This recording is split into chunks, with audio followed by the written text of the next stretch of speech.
Assalamualaikum warahmatullahi wabarakatuh. Kita lanjutkan ya. Ini sesi terakhir ya, bagian keempat dari delegasi ya. Kita akan lebih spesifik bicara tentang pendelegasian yang efektif dan efisien. Ya, oke. Review sedikit ya. Jadi kalau di bagian pertama kita sudah diskusikan tentang kenapa delegasi, kemudian ada hal yang unik di rumah sakit ya terkait dengan pendelegasian ini. Kemudian yang kedua kita bicara otoritas ya, karena kepemimpinan itu menjadi bagian yang penting dalam pendelegasian, dan di dalam komponen dari kepemimpinan itu ada 3 bagian yang penting kita bahas: otoritas, kemudian tanggung jawab. Nah, tanggung jawab ini cukup panjang ya, kita obrolin ya. Harusnya nanti ada sesi sendiri improving managerial skill, dan kita bicara tentang tanggung jawab. Ya. Ada juga tekniknya untuk membagi tanggung jawab gitu ya. Namanya Archie Matrix. Nanti kita belajar itu nanti. Kemudian yang sekarang kita bicara tentang bagaimana mendelegasikan atau pendelegasian yang efektif dan efisien. Nah, baik, sekarang kita ke delegasi ya. Apa sebenarnya delegasi ini? Ya, delegasi ini sebuah proses. Ya, ini proses yang memungkinkan seseorang itu mengalihkan tugas. Ya, mengalihkan tugas. Apa yang dialihkan? Tugas. Ya, kepada orang lain dengan cara memberikan otoritas. Otoritas ya yang diberikan. Otoritasnya ini harus memadai. Untuk apa? Untuk bisa melakukan tugas tersebut. Ya. Nah, ketika orang melakukan tugas tersebut, itu berarti dia melakukan sebagian dari kewajiban. Ya. Karena kalau kita sebagian dari tanggung jawab. Karena kalau kita bicara tanggung jawab, sekali lagi, tidak hanya dengan sekedar mengerjakan, tidak hanya sekedar melakukan tugas, tapi ada hasil. Jadi kewajiban itu unsurnya harus, sekali lagi, kok sering kewajiban ya? Tanggung jawab ya. Tanggung jawab itu sekali lagi unsurnya 2. Kita melakukan tugas kita, dan yang kedua ada hasilnya. Hasil yang diharapkan itu ada. Oke, ini definisi pendelegasian. Ya. Maaf, lupa lagi nyalakan timer. Oke, lanjut ke slide berikutnya ya. Oke, ini fenomena ya. Fenomena permasalahan dalam mendelegasikan. Ya. Oke, kalau di layarnya teman-teman ada tulisan yang tertutup, silakan lihat PDF-nya ya, PDF dari materi ini. Mohon maaf. Jadi ini masalah pendelegasian. Ada 2 sebenarnya ini masalahnya. Ya. 1 itu adalah faktor kepercayaan, dan yang kedua itu faktor ketakutan. Dari siapa? Dari orang yang akan memberikan pendelegasian. Ya. Jadi sebenarnya nggak mudah loh teman-teman menjadi orang yang mendelegasikan itu. Apalagi kalau Anda orang yang sangat sangat perhatian pada reputasi Anda. Nggak mudah. Ya, mendelegasikan itu nggak mudah. Ya. Tapi bisa. Nah, nggak mudah itu artinya bisa. Ya. Kenapa nggak mudah? Karena ada hal-hal yang ya memang harus kita lewati ya, ada tantangannya. Ya. Kalau saya bilang nggak mudah, mudah-mudahan teman-teman tidak memaknainya tidak bisa ya, bukan tidak bisa ya, bisa. Yang pertama itu faktor kepercayaan. Orang-orang yang sudah punya pencapaian begitu ya dalam karirnya, dalam hidupnya, dalam bisnisnya, itu rata-rata agak sukar percaya pada orang. Agak sukar percaya pada orang. Terus terang saya termasuk yang seperti itu ya. Kenapa? Karena dalam benaknya itu tidak ada orang lain yang bisa melakukan pekerjaan ini sebaik saya.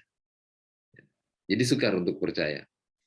Saya bisa mengerjakan seperti ini. Kalau orang lain, kayaknya nggak ada yang bisa mengerjakan ini sebaik saya. Ya, mungkin ini overdosis ya. Kalau saya sih nggak sampai seperti ini ya. Jadi sukar menumbuhkan kepercayaan. Bahkan dari orang tua ke anaknya sendiri pun itu belum tentu. Ya. Saya pernah punya klien, beliau berdua dokter, suami istri maksudnya dokter, bikin rumah sakit, ada lembaga pendidikannya juga. Anak-anaknya banyak yang dokter, ada beberapa lebih dari satu yang dokter, mantunya ada yang dokter, gitu. Tapi anak dan mantunya kerja di tempat lain, gitu. Saya diundang, intinya memberikan apa ya, memberikan wawasan lah mungkin begitu ya tentang bagaimana dari generasi yang mendirikan ini ke generasi yang melanjutkan gitu. Dan ini bukan satu klien seperti ini, lebih dari satu. Ya. Seingat saya lebih dari satu yang seperti ini. Pada intinya ada unsur tidak percaya atau belum percaya mungkin ya dari orang tuanya itu ke anaknya untuk apa, memberikan pendelegasian ini. Ya. Padahal anak-anaknya ini sudah membuktikan bahwa di tempat lain itu mereka dipercaya ya untuk menjadi direktur rumah sakit, untuk menjadi ketua komite medik, katakanlah begitu. Jadi ini ada fenomena seperti ini. Nah, yang kedua, ini adalah faktor ketakutan. Ketakutannya apa? Ketakutannya itu saya khawatir kalau orang lain yang mengerjakan tidak akan selesai tepat waktu. Tolong digarisbawahi tepat waktunya. Tidak akan selesai tepat waktu, jadi lambat gitu ya. Lambat-lambat. Nah, ini tantangan bagi yang akan mendelegasikan, dia harus berdamai dengan dirinya ya. Kalau orang yang dia delegasikan itu dia rasakan lambat banget gitu kira-kira ya. Ya. Dia harus berdamai dengan dirinya. Ya. Bahwa dia sedang berusaha untuk mendelegasikan sesuatu dan timnya atau orang yang dia percaya itu ya, kan kepercayaan sudah terlampaui tadi. Saya percaya, oke saya percaya sama kamu, tolong kerjakan. Nah, berikutnya itu faktor ketakutan yang harus ditembus gitu ya. Lambat banget ya. Orang yang sudah dipercaya ini sedang berusaha ya, sedang berusaha. Kalau kita merasakan dia masih lambat, ya itu bagian dari usahanya dia. Tapi kalau saya sarankan kita tetap ada timeline-nya, ada dimensi waktunya yang menjadi target kita. Ya. Jadi kekhawatirannya itu saya khawatir kalau orang yang mengerjakan ini tidak akan selesai tepat waktu atau hasilnya tidak sesuai yang diharapkan. Ya, jadi kalau standar kita sebagai yang akan memberikan pendelegasian itu 10, maka siap-siap aja. Siapkan diri kita, berdamailah dengan diri kita kalau orang yang kita berikan pendelegasian itu nanti hasilnya mungkin 8 atau 9. Nah, makanya kalau mau dapat skor 10, kita skornya kasih 12 gitu. Jadi garis bawah itu selesai tepat waktu dan hasilnya sesuai yang diharapkan. Ini dua faktor yang sering jadi masalah dalam pendelegasian. Mungkin saya bisa melampaui atau bisa melewati kepercayaan. Saya percaya dia bisa. Feeling saya dia bisa gitu. Nah, mungkin gagalnya di sini. Ketakutan ini. Ketika ini kok sudah mepet banget ini waktunya ini, nggak selesai gitu. Saya ambil alih lagi, saya yang ngerjakan. Maka proyek pendelegasian itu akan ambruk. Ya. Ini kok sudah berjalan begini, hasilnya belum sesuai dengan yang diharapkan. Saya take over aja. Maka hasilnya maka pendelegasiannya itu tidak jadi. Bangunan pendelegasiannya runtuh, nggak jadi. Karena ini faktor ketakutan. Ya. Memang ini bagian yang sangat menantang bagi orang yang memberikan pendelegasian. Ya. Dan saya kira ini hari-hari ini saya secara pribadi itu menjalani ini, mengalami ini. Ya. Saya datang ke satu rumah sakit yang hari ini saya kelola, gitu ya, bersama tim saya. Kalau dulu saya punya pengalaman jadi direktur rumah sakit, ya, dapat kepercayaan gitu ya, dapat kepercayaan dari ya ini ya, dari pendiri, dari pemilik untuk mengelola rumah sakit. Mereka pasti juga ada faktor ketakutan, dan saya membuktikan ketakutan mereka tidak terbukti. Saya bisa mengerjakannya dengan baik, dapat apresiasi dan seterusnya. Nah, kalau hari ini tugas saya itu adalah membangun tim, bukan menciptakan burhan kedua, ketiga, dan keempat, bukan, tapi membangun tim. Nah, katanya pepatah Afrika, ya, pepatah Afrika katanya ini, kalau mau cepat, larilah sendirian.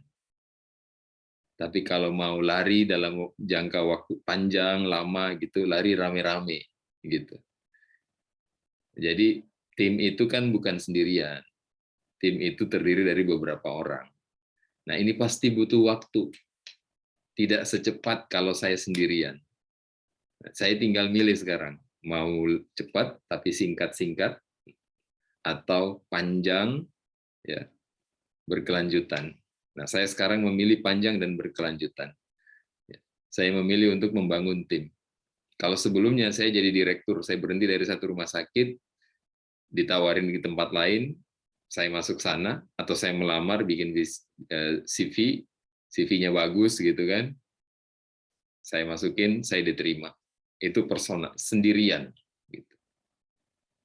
Nah, ini masalah pendelegasian ya. Oke. Kita ke slide berikutnya ya. Oke. Ini ada aspek keraguan dalam pendelegasian itu. Siapa yang ragu? Bukan hanya yang akan memberikan pendelegasian, tapi juga yang akan menerima itu juga seringnya ragu. Oke, kita mulai dari yang akan memberikan. Kalau tadi kan saya sudah bahas ya, ada faktor kepercayaan dan ketakutan. Ya, dua hal yang membayang-bayangi orang yang mau memberikan pendelegasian itu. Nah, ini superordinat, kurang lebih sama lah ya. Yang pertama perfeksionis. Kalau seseorang itu perfeksionis, maka dia akan ragu banget untuk mendelegasikan. Karena dia mengejar kesempurnaannya. Menurut dia, pekerjaan ini sempurna kalau saya yang ngerjakan. Gitu. Kemudian otokratis, ini pola kepemimpinan ya, yang semuanya senternya itu dia. Gitu ya. Senternya ke satu orang. Gitu. Nah, ini akan sangat sukar dia, akan ragu dia untuk mendelegasikan. Kemudian yang ketiga, menghindari risiko. Ya, ketika kita mendelegasikan, akan ada risiko di sana bagi kita. Ya. Risiko yang tadi saya sampaikan sebelumnya, ya. Ketakutan itu risiko yang akan terjadi. Ya, tidak sesuai, tidak tepat waktu, hasilnya nggak bagus, bisa merusak reputasi kita. Gitu. Ini yang akan bikin kita ragu untuk mendelegasikan. Kemudian kepercayaan. Ya, kita tidak kunjung bisa percaya pada orang. Kita tidak bisa menemukan yang bisa kita percaya. Itu kita akan ragu gitu. Ya. Kemudian ini juga bisa bikin keraguan, pengarahan. Ya. Kalau kita terbatas dalam memberikan pengarahan, terbatas dalam memberikan coaching begitu ya, maka ini akan jadi ragu kita dalam diri kita. Apa bisa nih kalau saya delegasikan, apa bisa dia, sementara dia jarang minta arahan, minta pengarahan gitu ya, gitu. Kemudian pengendalian, kalau kita tidak punya mekanisme pengendaliannya, kita juga akan ragu untuk mendelegasikan. Nah, sebenarnya ada mekanisme yang lebih bisa tertata dengan baik terkait dengan pengendalian ini, yang namanya performance management system. Performance management system itu bagian dari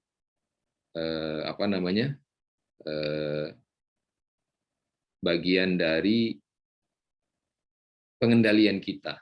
Ya.